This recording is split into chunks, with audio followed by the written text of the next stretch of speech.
Hello बच्चों, कैसे हो। मैं आशा करता हूँ कि आप सभी स्वस्थ होंगे और मस्त होंगे। आपकी पढ़ाई नंबर 1 की चल रही होगी। मेरे प्यारे बच्चों, आज की इस क्लास में हम बात करेंगे बायोलॉजी कक्षा 12 का अध्याय 1 पुष्पी पादप में लैंगिक जीवन, जिसको इंग्लिश में हम कहते हैं sexual reproduction in flowering plant. Okay, इसके पहले हमने क्या किया था, 5 क्लास पढ़ लिया है और ये हमारा छठा क्लास है इस अध्याय का। इसके पहले की जो 5 क्लासेस हैं वो 5 क्लास आपको कहाँ मिलेगा वो भी मैं बता देता हूं। इसके पहले की 5 क्लास आपको हमारे ही यूट्यूब चैनल के प्ले लिस्ट में मिल जाएगा। प्ले लिस्ट का नाम है कक्षा 12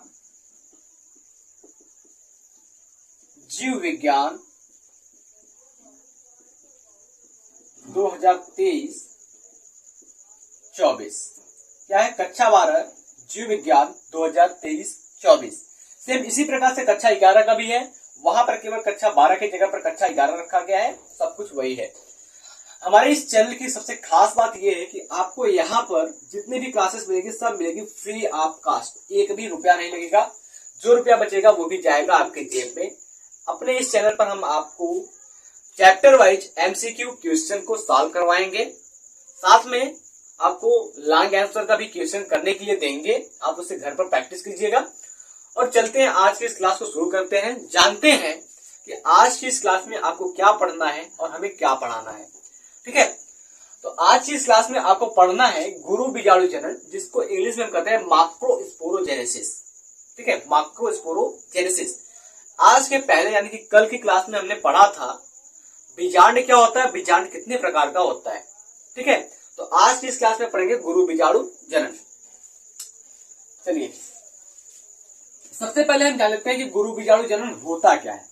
फिर उसके बाद जानेंगे कि उसमें क्या क्या प्रक्रिया अपनाई जाती है जिससे गुरु बीजाणु का निर्माण होता है। तो अगर हम बताएं आपको गुरु बीजाणु जनन होता क्या है, तो गुरु बीजाणु मात्र कोशिका से गुरु बीजाणु निर्माण की प्रक्रिया को गुरु बीजाणु जनन कहते हैं। क्या कहते हैं? गुरु बीजाणु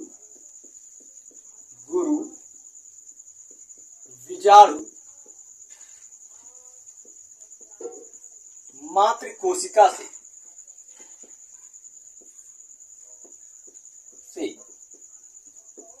गुरु बीजाणु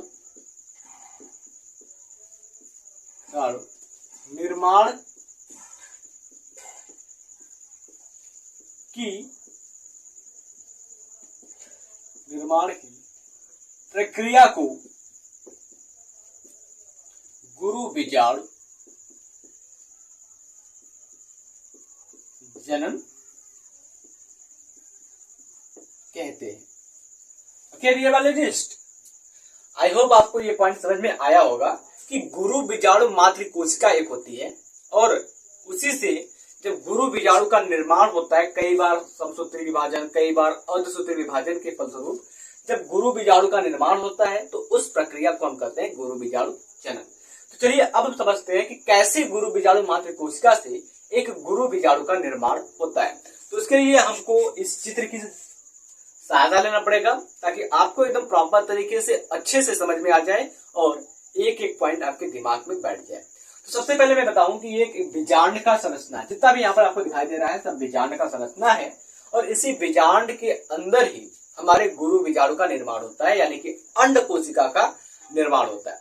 तो सबसे पहले मैं आपको बताऊं बीजांड में, तो यहाँ पर नाम में बता दूं, ये जो भाग आपको दिख रहा है ये बीजांड द्वार कहलाता है। ठीक है, ये क्या कहलाता है? बीजांड द्वार कहलाता है। ओके, ये जो है वो आपको कहलाता है बीजांड वृंत कहलाता है। ठीक, और इसके ऊपर का जो हिस्सा है ये कहलाता है आपका निभाग। ये 3 मुख्य भाग हैं बीजांड में। अब हम समझते हैं कि इसमें गुरु बीजाणु मात्र कोशिका से किस प्रकार से गुरु बीजाणु का निर्माण होता है। तो अच्छे से समझने के लिए आपको इस क्लास के अंत तक बने रहना होगा। अगर आप बीच में क्लास छोड़कर जाएंगे तो कोई फायदा नहीं निकलेगा। आप जाकर के 50 वीडियो स्क्रॉल करेंगे, तब जाकर के 1-2 वीडियो देखेंगे, पता नहीं उससे भी समझ में आएगा या नहीं आएगा, ये तो मैं नहीं जानता। लेकिन मैं इतना दावे के साथ कह रहा हूं कि अगर आप इस वीडियो के अंत तक रुक जाते हैं तो आपको पूरी गुरु बीजाणु जनन समझ में आएगी, साथ साथ आपको याद भी हो जाएगा। ठीक है, तो अगर हम बात करते हैं तो इस बीजांड के अंदर एक कोशिका पाई जा रही है, ठीक है। ये छोटी सी कोशिका है, इस कोशिका का नाम है अधस्तरी कोशिका। अधस्तरी कोशिका, अधस्तरी कोशिका के नाम से इसको जानते हैं, ठीक है। अब ये अधस्तरी कोशिका जो होता है इसी को हम कहते हैं गुरु बीजाणु मातृ कोशिका। क्या कहते हैं? इसी को हम कहते हैं गुरु बीजाणु मातृ कोशिका। यहाँ पर थोड़ा सा स्पेस में बना लू, जो कहते हैं, क्या कहते हैं? गुरु बीजाणु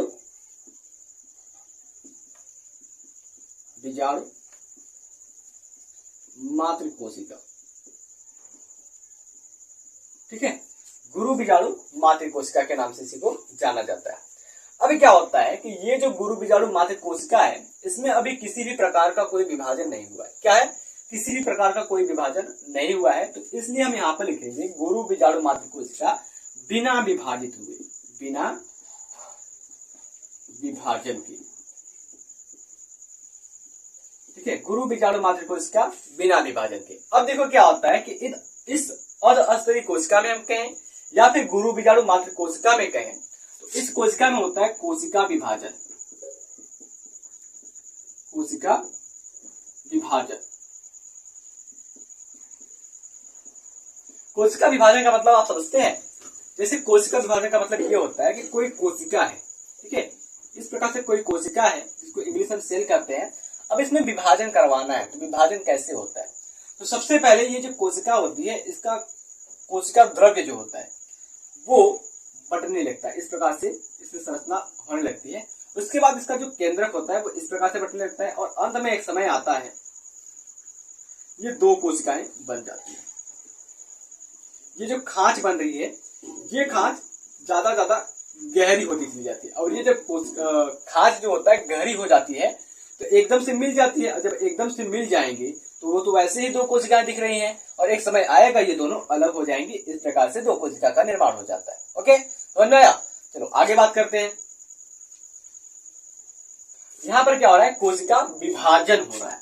जब कोशिका विभाजन हो रहा है तो ये अधस्तरी जो कोशिका है जिसको हम गुरु बीजाणु मातृ कोशिका के नाम से जानते हैं, ये दो कोशिकाओं में बढ़ जाती है, ठीक है। दो कोशिकाओं में बढ़ जा रही है आसानी से। अब हम यहां कहां पर लिखेंगे? तो दो कोशिकाओं में बढ़ जा रही है, इसको हम लिख देंगे गुरु बीजाणु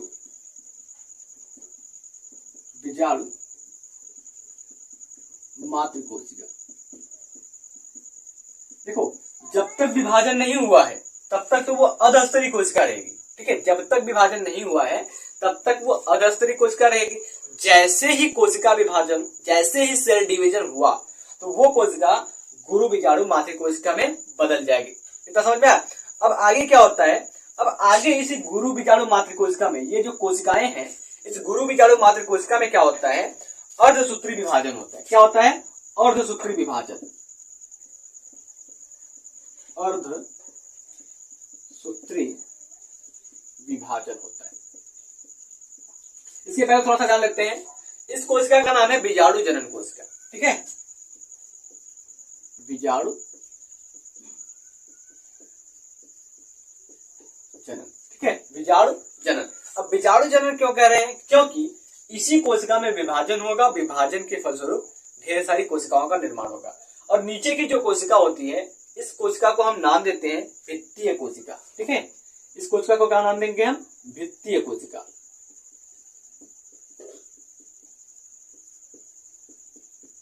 भित्तीय कोशिका इस कोशिका का नाम है। अब देखो, जब हमारा गुरु बीजाणु मातृ कोशिका में अर्धसूत्री विभाजन हो रहा होता है तो उस समय क्या होता है? ये जो दो कोशिकाएं हैं ये दो कोशिकाएं चार कोशिकाओं में बढ़ जाती है। ये दो कोशिकाएं क्या होती है? चार कोशिकाओं में बढ़ जाती है। तो चार कोशिकाओं का निर्माण होता है, तो लिखेंगे हम चार गुरु बीजाणु कोशिका, ठीक है। चार गुरु बीजाणु, ठीक है। चार गुरु बीजाणु हो जाएगा तो प्रत्येक कोशिका दो दो बन जाएगी। एक ये हो गया, एक ये हो गया, एक ये, इस प्रकार से चार कोशिका का निर्माण हो गया। इतना समझ में आया? चार गुरु बीजाणु कोशिका का निर्माण हो गया। अब क्या होता है? इसके समझने की बात है। अब इसमें से तीन कोशिकाएं क्या होती है? नष्ट हो जाती है, बेकार चली जाती है।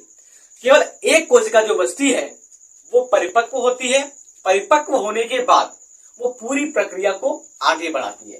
तो इसमें से हम क्या करते हैं, 3 कोशिकाओं को नष्ट कर देते हैं। इस प्रकार से 3 कोशिकाएं हमारी क्या होती है, नष्ट हो जाती है। बचता क्या है, केवल एक कोशिका बचता है। अब ये एक कोशिका क्या होता है, वो आगे बढ़ेगा। ठीक है, ये एक कोशिका क्या होगा, आगे बढ़ेगा। और जैसे जैसे ये एक कोशिका आगे बढ़ेगा, इसमें कोशिका विभाजन होगा। अब यही कोशिका 2 कोशिका बनाएगी, 4 कोशिका बनाएगी, 8 कोशिका बनाएगी। ठीक है, इस प्रकार से इसमें कोशिका विभाजन चलता रहता है। तो क्या होगा, ये हमारी एक कोशिका बची। अब इस एक कोशिका में क्या होता है, समसूत्री विभाजन होता है। समसूत्री विभाजन। देखो अभी क्या आपको मिला, एक अर्धसूत्री विभाजन मिला और दूसरा मिल रहा है समसूत्री विभाजन। तो देखो कोशिका विभाजन 2 होता है, वो 2 प्रकार का होता है, एक समसूत्री विभाजन और एक अर्धसूत्री विभाजन। तो बेटा अर्धसूत्री विभाजन का मतलब ये होता है कि जैसे एक हमारे पास कोशिका है जिसमें गुणसूत्र की संख्या है 2n, गुणसूत्र की संख्या है 2n। जब इस कोशिका में अर्धसूत्री विभाजन होता है तो ये कोशिका तो बढ़ती है, कोशिका बढ़ती है, साथ साथ इसके अंदर का जो गुणसूत्र होता है वो भी बढ़ जाता है। ठीक है, साथ साथ इसके अंदर का जो गुणसूत्र होता है वो भी बढ़ जाता है। अब दूसरे नंबर पर अगर हम समसूत्री विभाजन की बात करते हैं तो समसूत्री विभाजन में क्या होता है, कोशिका तो बढ़ती है, ठीक है, कोशिका तो बढ़ेगी, लेकिन जो गुणसूत्र की संख्या होती है वो नहीं बढ़ती, वो जितनी है उतनी ही रहती है। दोनों कोशिकाओं में गुणसूत्र की संख्या बराबर बराबर जाती है, तो इसे हम कहते हैं समसूत्री विभाजन। ठीक है, आगे देखते हैं। जब इस एक गुरु बीजाणु कोशिका में समसूत्री विभाजन होता है तो ये एक कोशिका क्या होती है, 2 कोशिकाएं में बढ़ जाती है, और जिसमें गुणसूत्र की संख्या भी क्या होती है, बराबर होती है। अब इसमें क्या होता है, 2 कोशिका तो बन गई, अब इसमें फिर से समसूत्री विभाजन होगा। क्या होगा, फिर से क्या होगा, समसूत्री विभाजन होगा, फिर से समसूत्री विभाजन होगा। जब फिर से समसूत्री विभाजन होता है तो आप अंदाजा लगा सकते हैं क्या होने वाला है। तो ये जो एक कोशिका है ये वापस से 2 कोशिकाओं में बढ़ जाएगी, और नीचे की जो एक कोशिका है ये भी 2 कोशिकाओं में बढ़ जाएगी। ठीक है,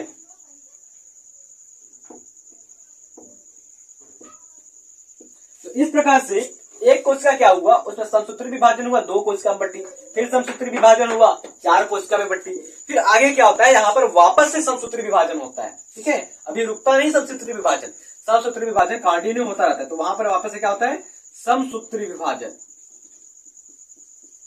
समसूत्री विभाजन।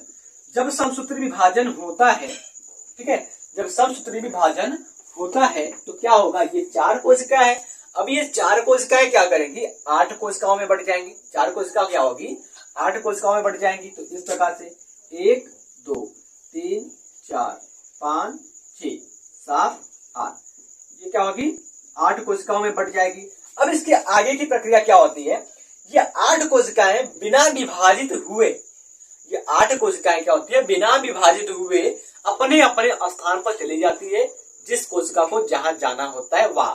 देखिए इस 8 कोशिका में से 3 कोशिका जो होती है वो ऊपर निभाग भाग की ओर चली जाती है। ठीक है, 3 कोशिका क्या होती है, निभाग भाग की ओर चली जाती है 3 कोशिका। उसके बाद जो बीच की 2 कोशिकाएं, 3 कोशिका क्या होती है, वो हमारे बीजांड द्वार की ओर आ जाती है। ठीक है, ये बीजांड द्वार है, जैसा कि हमने यहाँ पर लिखा है, 3 कोशिकाएं बीजांड द्वार की ओर चली जाती है। देखो 3 निभाग 3 बीजांड, 6 कोशिका तो खत्म हो गई, बचा हमारा 2 कोशिका। अब ये 2 कोशिका क्या होता है, बीच में रह जाता है। अब अगर हम बात करते हैं इन कोशिकाओं को नाम क्या देंगे, तो इन कोशिकाओं की अगर नाम की बात करते हैं तो बहुत सिंपल सा नाम है इनका। जो कोशिका निभाग की ओर गई है, ठीक है, जिसको कैलाजल पॉइंट कहते हैं, जो कोशिका निभाग की ओर गई है, इन तीनों कोशिकाओं को हम नाम देंगे प्रतिमुख कोशिका। क्या कहेंगे हम, प्रतिमुख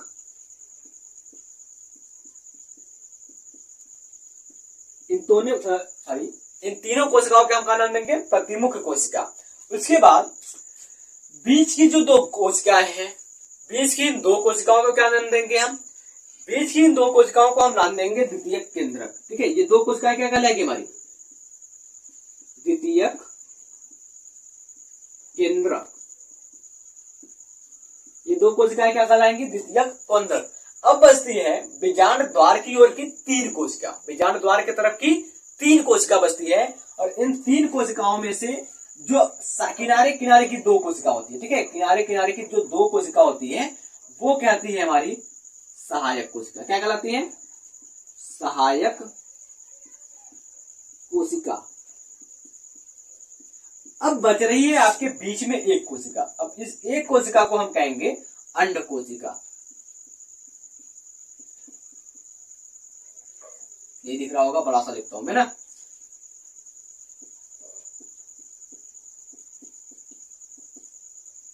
देखो, जिस कोशिका को हमें बनाने के लिए इतनी प्रक्रिया करनी पड़ी वो यही कोशिका है, अंड कोशिका। ठीक है, मैं आशा करता हूं कि ये जो प्रोसेस है वो आपको कंप्लीट तरीके से अच्छे से समझ में आ गया होता है। अब आती है बारी लिखने की, तो इसको लिखेंगे कैसे हम? ठीक है, तो लिखने की बारी आती है तो लिखेंगे कैसे? तो मैं यहाँ पर लिखूंगा नहीं, लेकिन मैं आपको बताऊंगा कि कैसे आप लिखेंगे। चलिए, अच्छा मैं लिख ही देता हूं। तो सबसे पहले हम करेंगे यहाँ पर कि गुरु बीजाणु मातृ कोशिका बिना विभाजन के होती है, ठीक है, जिसको हम अधस्तरी कोशिका कहते हैं। इसे हम अधस्तरी कोशिका कहते हैं। देखिए, गुरु बीजाणु मातृ कोशिका बिना विभाजन के, जिसे हम अधस्तरी कोशिका कहते हैं। अधस्तरी कोशिका में कोशिका विभाजन के फलस्वरूप 2 कोशिकाओं का निर्माण होता है। पहली कोशिका बीजाणु जनन कोशिका होती है तथा दूसरी कोशिका वृत्तीय कोशिका होती है। ठीक, दूसरी कोशिका वृत्तीय कोशिका होती है, जिन्हें हम गुरु बीजाणु मातृ कोशिका कहते हैं। इनमें अर्धसूत्री विभाजन होता है, जिसके फलस्वरूप 4 कोशिकाओं का निर्माण होता है, जिसे हम गुरु बीजाणु कहते हैं। 4 गुरु बीजाणु कोशिकाओं में से 3 कोशिकाएं नष्ट हो जाती हैं, केवल 1 गुरु बीजाणु कोशिका बचती है, जिसमें समसूत्री विभाजन होता है तथा 2 कोशिकाओं का निर्माण होता है और पुनः समसूत्री विभाजन होता है, जिससे 4 कोशिकाएं बनती हैं, फिर 8 कोशिकाएं बनती हैं और अंत में ये 8 कोशिकाएं अपने अपने ध्रुव की ओर चली जाती हैं। 3 कोशिकाएं निभाग भाग की ओर, जिसे प्रतिमुख कोशिका कहते हैं। 3 कोशिकाएं बीजांड द्वार की तरफ, जिसमें 2 कोशिका सहायक कोशिका कहलाती है तथा मध्य की 1 कोशिका अंड कोशिका कहलाती है और 2 कोशिकाएं मध्य में स्थित होती हैं, जिन्हें द्वितीयक केंद्रक कहा जाता है। तो मेरे प्यारे बच्चों, मैं आशा करता हूं कि आपको ये अच्छे से समझ में आया और आपको नोट्स भी मिल गया और आपकी तैयारी भी बढ़िया हो जाएगी। मिलते हैं आपसे नेक्स्ट क्लास में, तब तक के लिए जय हिंद, जय भारत, टाटा, टेक केयर।